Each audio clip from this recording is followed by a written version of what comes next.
The Appalachian blood that wrought inside. This is not just a title. This is a warning carved into the flesh and bones of a family who believed they could escape the consequences of their own choices. October 1978. The autumn leaves painted the mountains of eastern Kentucky in shades of rust and gold. But in the remote hollow known as Blackwater Creek, something far darker was being uncovered. Dr. Samuel Richardson, a traveling physician contracted by the state health department, had been making his rounds through the most isolated communities of Pike County when he stumbled upon what would become one of the most disturbing cases of familial isolation in American medical history. The dirt road leading to the property was barely passable, carved into the mountainside decades earlier and maintained by nothing but the occasional passing of a rusted pickup truck. Richardson's vehicle struggled against the October mud as he approached a cluster of dilapidated structures that seemed to sag under the weight of their own decay. The air was thick with the smell of wood smoke and something else, something medicinal and rotten that Richardson couldn't quite place. He had been called to examine a child, a 7-year-old boy named Thomas, who had been reported by a concerned teacher from the one-room schoolhouse 15 miles down the mountain.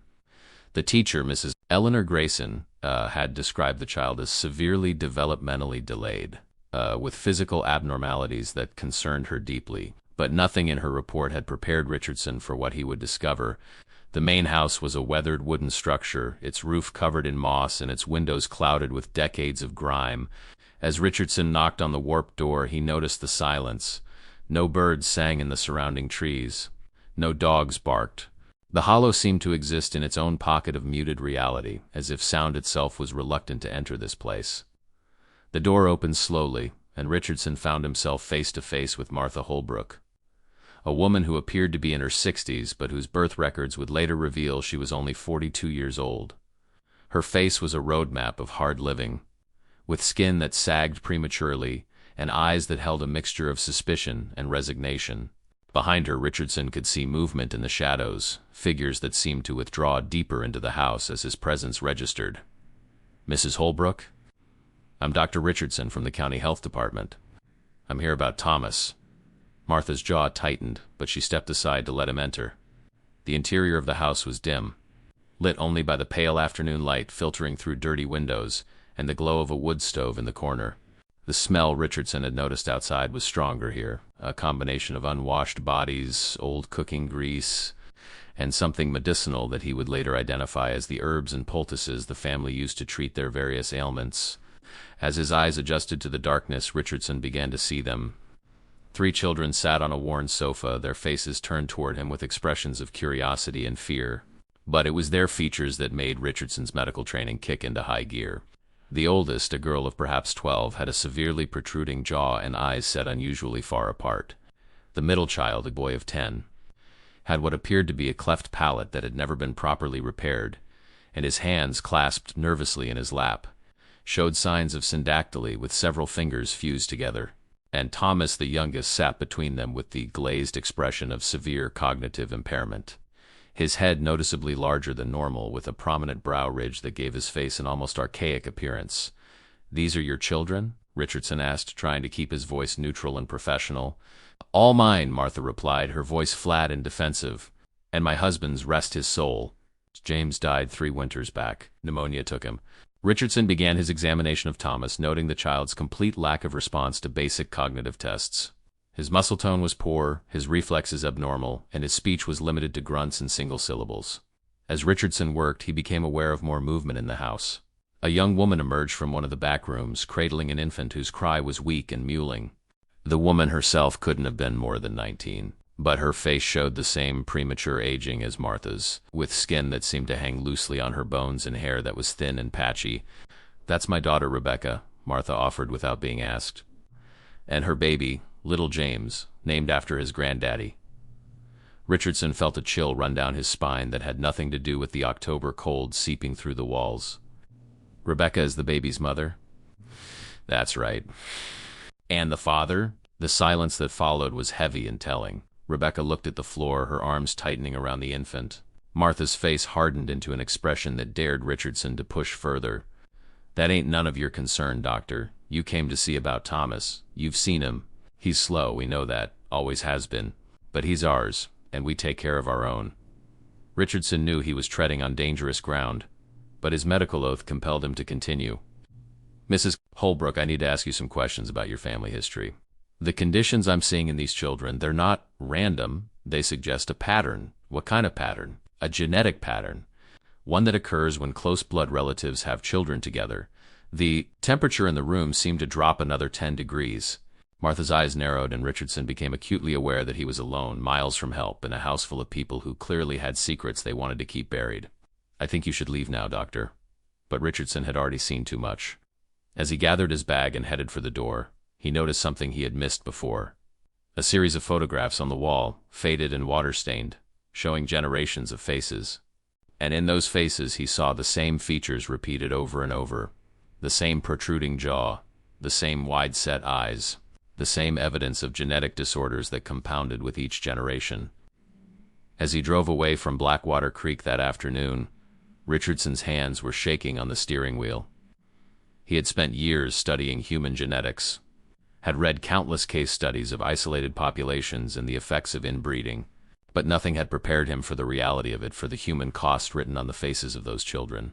He knew he had to report what he had seen, but he also knew that opening this particular door would reveal secrets that the Holbrook family had kept hidden for generations. Secrets that, once exposed, would shock the entire county and provide a grim case study in what happens when isolation, poverty, and family bonds twist into something dark and destructive. That night, back in a small office in Pikeville, Richardson began to write his report. But before he could finish, he decided to do something that would prove crucial to understanding the full scope of the Holbrook tragedy. He drove to the county records office and requested every birth certificate, marriage license, and death certificate associated with the Holbrook name going back to 1900. What he found would make his blood run cold. Confirus jo inscrito nes canal porces historias revelum verdeas probitas cupucos team corrigem decanter evoca now vi quer perduro proximo capitulo devestigaco devastadora. The Holbrook family history read like a cautionary tale written in blood and bone.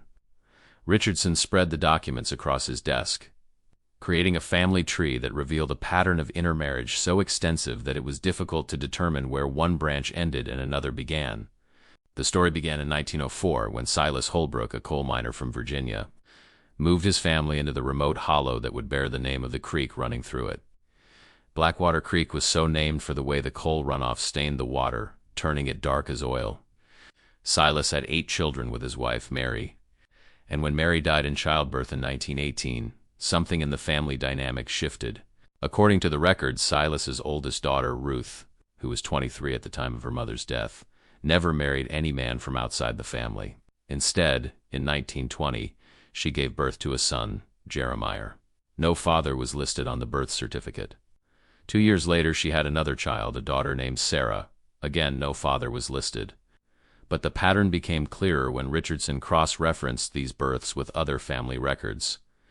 Jeremiah and Sarah both carried the Holbrook name, and both showed the same unusual features in a school photograph from 1928 that Richardson had found. In the County Historical Society archives, the protruding jaw, the wide-set eyes, features that appeared again and again in subsequent generations. The isolation of Blackwater Creek had not been accidental. In the 1920s and 1930s, as the coal industry boomed and busted in cycles, many families in eastern Kentucky found themselves trapped in remote hollows with limited contact with the outside world. The roads were poor, the economy was worse, and for families like the Holbrooks, the mountain itself became both a home and a prison. Ruth eventually had 6 children in total, all with no father listed on their birth certificates. The whispers in the community, documented in old church records and county gossip columns from the era, suggested that the father of Ruth's children was her own father, Silas. But in the tight-knit, closed-off world of Appalachian haulers in the 1920s, such accusations were never openly voiced. Families kept their secrets, and outsiders learned not to ask too many questions. By 1940, the next generation was coming of age. Jeremiah, Ruth's oldest son, married his sister Sarah in a ceremony that took place in the house, not in a church.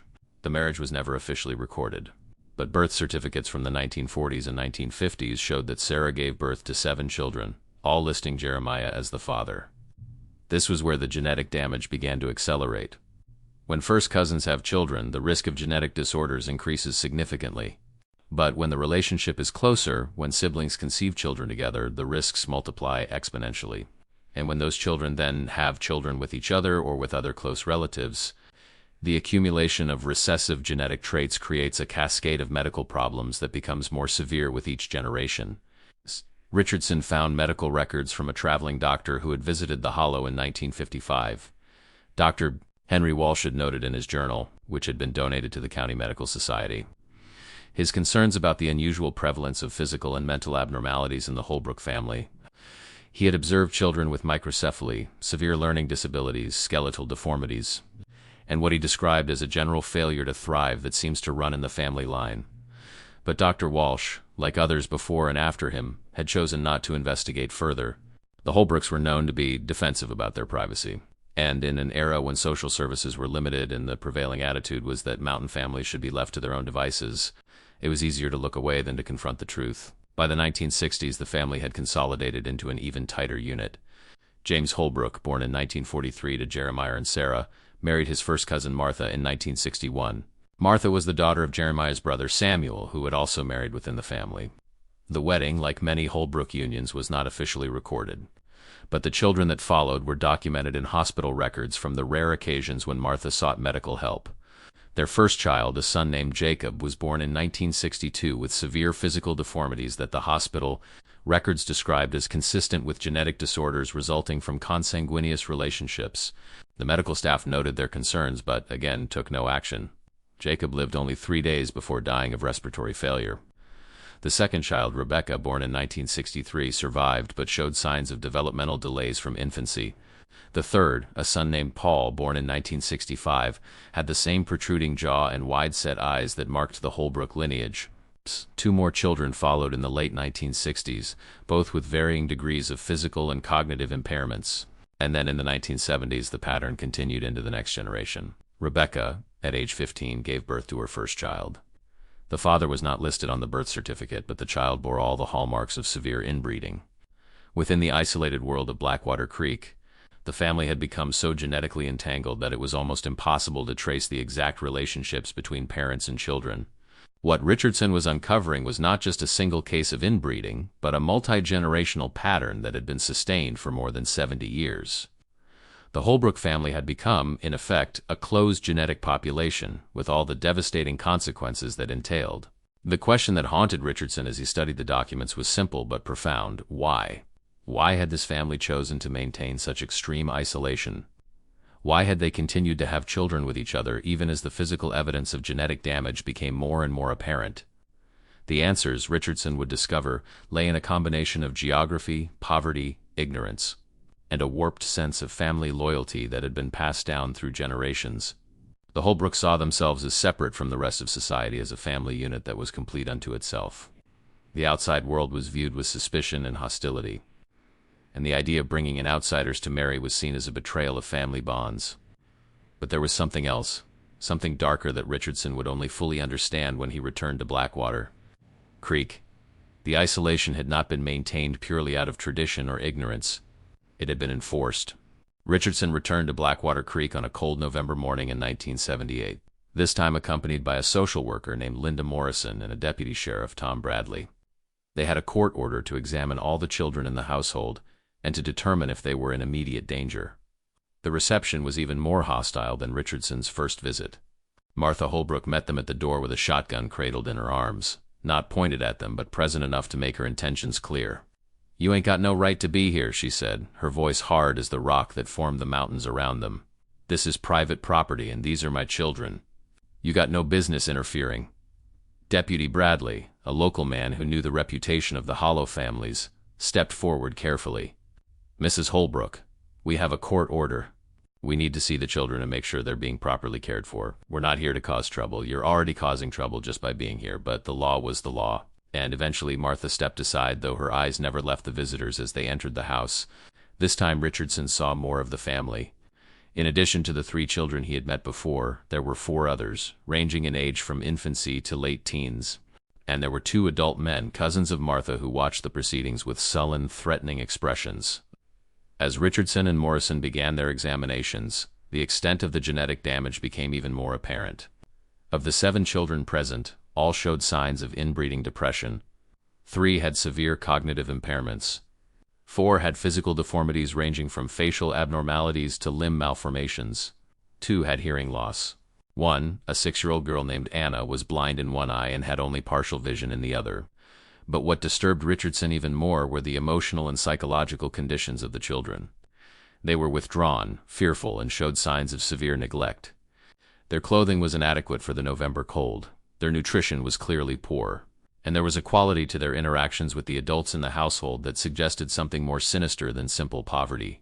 As Morrison interviewed Martha and tried to piece together the family relationships, a picture emerged that was even more disturbing than Richardson had imagined. Rebecca, now 19, had given birth to 4 children, the oldest of whom was 7-year-old Thomas. When Morrison asked about the fathers of these children, Rebecca's face went blank, and she repeated the same phrase over and over: "They're Holbrooks. That's all that matters." It was during this visit that Richardson met the family patriarch, though he held no official title. Ezra Holbrook, age 73, was Martha's uncle and, according to whispered community rumors, the father of several of her children. He was a gaunt, intimidating figure with the same protruding jaw and wide-set eyes that marked the family, but with an added quality of shrewd intelligence that set him apart from the younger generations. Ezra made his position clear from the moment he entered the room. What happens in this family stays in this family. That's the way it's always been, and that's the way it's going to stay. You people from the county think you know better, think you can come up here and tell us how to live. But you don't know nothing about what it means to survive up here, to keep your family together when the whole world wants to tear you apart. Richardson tried to reason with him. "Mr. Holbrook, I understand that you value family loyalty, but what's happening here is harmful. These children are suffering from genetic conditions that are a direct result of blood relatives having children together. It's not sustainable. Each generation, the problems get worse." Ezra's eyes narrowed. "You think we don't know that? You think we're stupid? We see the children being born, see the ones that don't make it past their first year. But this is our family, our blood. We take care of our own, and we don't need outsiders telling us what to do." "But why?" Morrison interjected, her voice rising with emotion. "Why continue this pattern when you can see the harm it's causing?" Ezra's response was chilling in its simplicity. "Because if we let outsiders in, we stop being Holbrooks. Our blood, our line, it's all we have. The world out there, it don't care about people like us. They'd rather we didn't exist. So we keep to ourselves and we survive the only way we know how." It was a twisted logic, born of generations of poverty, isolation, and a fundamentally warped understanding of genetics and human biology. But it was also deeply entrenched, passed down through the family as a core belief that was as unshakable as their religious faith. As the visit continued, Richardson made a discovery that would prove central to understanding the full scope of the Holbrook situation. In one of the back rooms, he found Rebecca sitting with her newborn son, little James. The baby was small, far too small for his age, and his breathing was labored. Richardson asked if he could examine the child, and what he found confirmed his worst fears. The infant had multiple severe congenital abnormalities.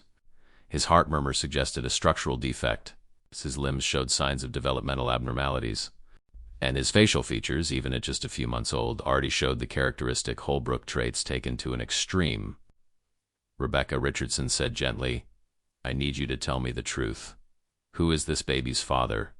Rebecca's eyes filled with tears, but she remained silent. It was Martha who answered, her voice devoid of emotion. "The father is family. That's all you need to know." Richardson looked at Martha, then at Rebecca, and finally at the infant struggling for breath in his mother's arms. In that moment, he understood the full horror of what had been happening in Blackwater Creek for decades. Quote, "This was not simply a case of accidental inbreeding or ignorance. This was systematic, enforced, and defended by the family as their right and their tradition. If you're watching this and feeling the weight of this tragedy, type in the comments, 'Their blood became their prison,' because that's exactly what happened to these innocent children." The case of the Holbrook family sparked a legal and ethical battle that would consume Pike County for the next 2 years. Richardson's report, submitted to the State Health Department in December 1978, included detailed medical examinations, family tree reconstructions, and a stark conclusion: the children of Blackwater Creek were victims of a multi-generational pattern of incestuous relationships that had resulted in severe genetic damage, and immediate intervention was required. But intervention proved far more complicated than anyone had anticipated. In early 1979, the county attempted to remove 7 children from the Holbrook household. citing neglect and the harmful conditions created by ongoing consanguineous relationships. The family fought back with a fierceness that surprised everyone involved. They hired a lawyer, a public defender named Marcus Webb, who took the case pro bono after meeting the family and becoming convinced that, however misguided their choices, they genuinely believed they were protecting their children. Webb argued that the state was overstepping its bounds, that the family had a right to privacy, and that removing the children would cause more harm than good. The case went to court in March 1979. In a small courtroom in Pikeville that was packed with locals curious about the mysterious family from Blackwater Creek, the trial was unlike anything Pike County had seen before. Richardson and other medical professionals testified about the genetic conditions affecting the children, presenting evidence that the pattern of birth defects was consistent with close consanguineous relationships. Repeated over multiple generations, Dr. Eleanor Hastings, a geneticist from the University of Kentucky who had reviewed Richardson's findings, provided expert testimony that was both clinical and devastating. "What we're seeing in the Holbrook family is a textbook case of inbreeding depression," she explained to the court. "When close blood relatives have children, there's an increased risk of recessive genetic disorders appearing. In a normal outbred population, these harmful recessive alleles are masked by dominant healthy alleles. But in a closed population where relatives reproduce with each other repeatedly, these recessive traits accumulate and express themselves." She went on to explain the specific conditions observed in the Holbrook children. "We see elevated rates of congenital abnormalities, including facial dysmorphisms, skeletal malformations, and organ defects. We see significantly higher rates of cognitive impairment and developmental delays. We see reduced fertility and higher infant mortality. These are all predictable outcomes of sustained consanguineous reproduction." The prosecution presented birth certificates, medical records, and testimony from neighbors and community members who had observed the family's isolation over the years.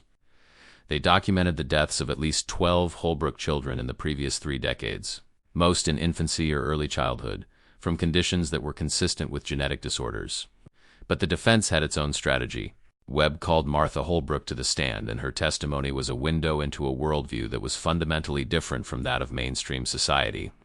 "We're not hurting anybody," Martha insisted, her voice shaking with emotion. "We're just trying to live our lives the way we know how. Yeah, our children have problems. Yeah, some of them don't live long, but we love them. We take care of them. What gives the government the right to come in and tear our family apart?" Webb pressed this point. "Mrs. Holbrook, why does your family choose to remain so isolated? Why not allow your children to meet people from outside the hollow?" "Because out there they hate us," Martha replied, tears streaming down her face. "They call us hillbillies, trash, freaks. They look at our children and see monsters.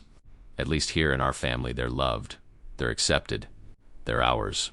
It was a heartbreaking testimony that exposed the deep poverty, isolation, and sense of persecution that had shaped the Holbrook family's choices for generations. But it also revealed a fundamental denial of reality, an inability or unwillingness to acknowledge that their choices were perpetuating the very suffering they claimed to want to avoid. The judge, Howard Mitchell, was faced with an impossible decision. On one hand, the medical evidence was clear. The children were suffering from conditions directly caused by inbreeding, and allowing the pattern to continue would result in more suffering and death. On the other hand, removing the children from the only home they had ever known, from the family that, however imperfectly, cared for them, would cause its own trauma. In May 1979, Judge Mitchell issued his ruling. The children would remain in the Holbrook household, but under strict conditions. The family would be required to participate in educational programs about genetics and family planning. Regular medical checkups would be mandated. And most significantly, any future pregnancies within the family would result in immediate state intervention. It was a compromise that satisfied no one. Richardson felt that the judge had not gone far enough, that leaving the children in the household was allowing the cycle to continue. The Holbrooks felt persecuted and violated, forced to submit to government oversight in their own home, and the community was left to grapple with uncomfortable questions about the limits of family privacy and the state's right to intervene. Over the next few years, Richardson continued to monitor the family. True to the judge's order, he made regular visits to Blackwater Creek, documenting the health of the children and trying, often unsuccessfully, to educate the family about genetics. In his notes from a visit in September 1981, Richardson wrote, "Infant mortality remains high. 2 children born in the past year have died, one at 3 weeks, another at 5 months. Both showed severe congenital abnormalities consistent with the family pattern. Martha Holbrook seems genuinely distressed by these deaths. But when I try to explain that these outcomes are preventable if the family would allow outside relationships, she becomes defensive and shuts down the conversation. The cognitive dissonance is profound. They mourn the children they lose, but refuse to change the behaviors that cause these losses. But perhaps the most tragic development came in 1982 when Rebecca, now 23 years old and the mother of 5 children, attempted to leave Blackwater Creek. She had met a man from Pikeville, a grocery store clerk named David Morton, during one of her rare trips to town. They had struck up a friendship, and David, unaware of Rebecca's family situation, had invited her to move to town with him. Rebecca had tried to leave in the middle of the night, taking her youngest child with her. But her family had discovered her absence within hours and tracked her down before she could make it out of the county. What happened next was documented in a police report filed by David Morton after Rebecca suddenly stopped meeting him and refused to return his calls. When Deputy Bradley investigated, he found Rebecca back at Blackwater Creek, sporting bruises on her arms and a look of defeated resignation in her eyes. She refused to speak about what had happened, and without her cooperation, there was nothing the authorities could do. The incident revealed the darker truth about the Holbrook family. The isolation was not just cultural or geographical. It was enforced. Those who tried to leave, who tried to connect with the outside world, were brought back and punished. The family loyalty that Ezra Holbrook spoke of so proudly was, in reality, a prison with invisible bars made of fear, guilt, and violence. By the mid-1980s, the Holbrook family had become a grim case study in medical and social work circles, a cautionary tale discussed in genetics courses and social policy seminars. But for the people living in Blackwater Creek, it was simply life, a cycle of birth, suffering, and death that continued with relentless predictability. Richardson's final report on the family, submitted in January 1986, made for devastating reading. Of the 23 children born into the Holbrook family between 1975 and 1985, 9 had died before their 5th birthday. Of the 14 survivors, all showed evidence of genetic disorders ranging from mild learning disabilities to severe physical and cognitive impairments. The infant mortality rate was more than 20 times the national average. The rate of birth defects was more than 40 times the normal rate. "We are witnessing," Richardson wrote, "the slow-motion genetic collapse of an entire family line. The accumulation of harmful recessive alleles has reached a point where healthy births are the exception rather than the rule. Without intervention, without the introduction of genetic diversity, this family will effectively die out within 2 to 3 generations, not from external causes, but from the poison of their own blood." But the intervention Richardson hoped for never fully materialized. The legal system had reached the limits of what it could do without violating fundamental rights to privacy and family autonomy. The social services system was underfunded and overwhelmed, and the Holbrook family itself remained stubbornly resistant to change, viewing any attempt at intervention as an attack on their way of life. The final tragedy came in November 1987. Rebecca's son, Thomas, the boy whose condition had first brought Richardson to Blackwater Creek, died at age 16. The official cause of death was listed as respiratory failure secondary to congenital heart defects. But Richardson knew the real cause. Thomas had been born into a genetic dead end. His body, the accumulation of decades of inbreeding, and it had finally given out under the weight of its own flaws. Richardson attended the funeral. Held in the small cemetery on the Holbrook property where generations of family members had been buried.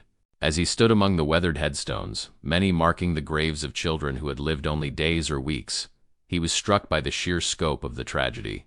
This was not just about genetics or medical conditions.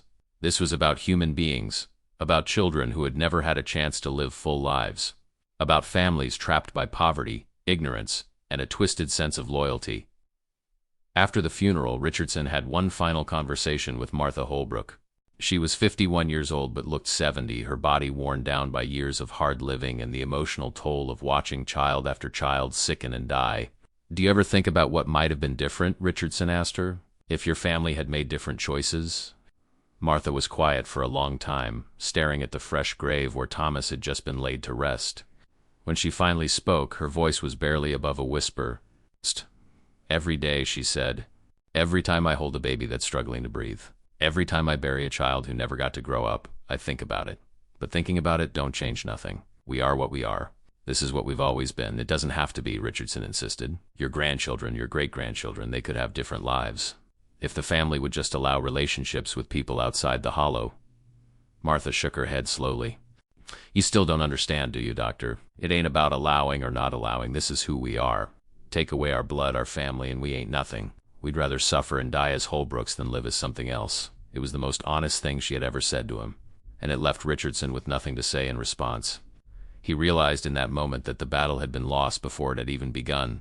The Holbrooks were trapped not just by their genetics, but by their identity, by a sense of self that was so tied to their family bloodline that they literally could not conceive of existing outside of it.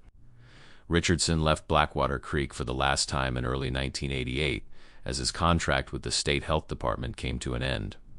He had done what he could, documented what he had found, and tried to save children who, in many cases, had been doomed before they were even born.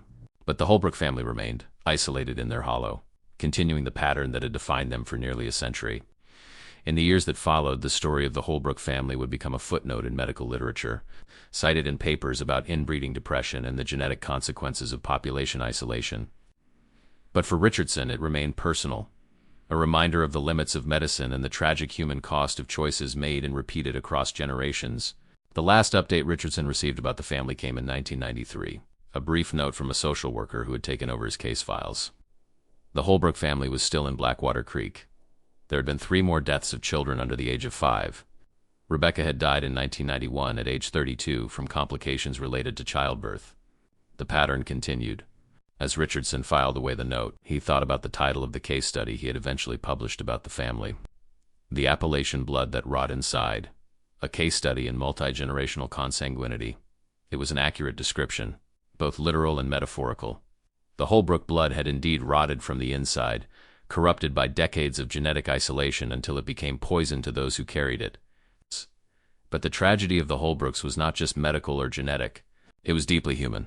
It was about people who had been failed by society, by poverty, by a lack of education, and ultimately by their own inability to see beyond the confines of their family bonds. They had tried, in their own warped way, to defy their genetics, to maintain their family line despite mounting evidence that it was causing more harm than good. And they had failed, leaving behind generations of suffering as testimony to the fundamental truth that blood alone cannot sustain a family when that blood is turned against itself. The hollow remains to this day, though whether the Holbrook family still occupies it is unknown to most outsiders. The story serves as a stark reminder that isolation, whether chosen or imposed, comes at a terrible cost, and that loyalty taken to its extreme can become a form of slow destruction, eating away at the very thing it claims to protect. If you watched until here, I need to know you're out there. Make sure you're subscribed to this channel because these buried truths need to be told and remembered. Leave a comment saying I watched until here, so I can meet you and know who truly appreciates the stories on this channel. Give this video a thumbs up if this investigation impacted you, and share it with someone who needs to understand that some secrets should never have been kept silent. These stories are not just about the past, they're warnings for the future.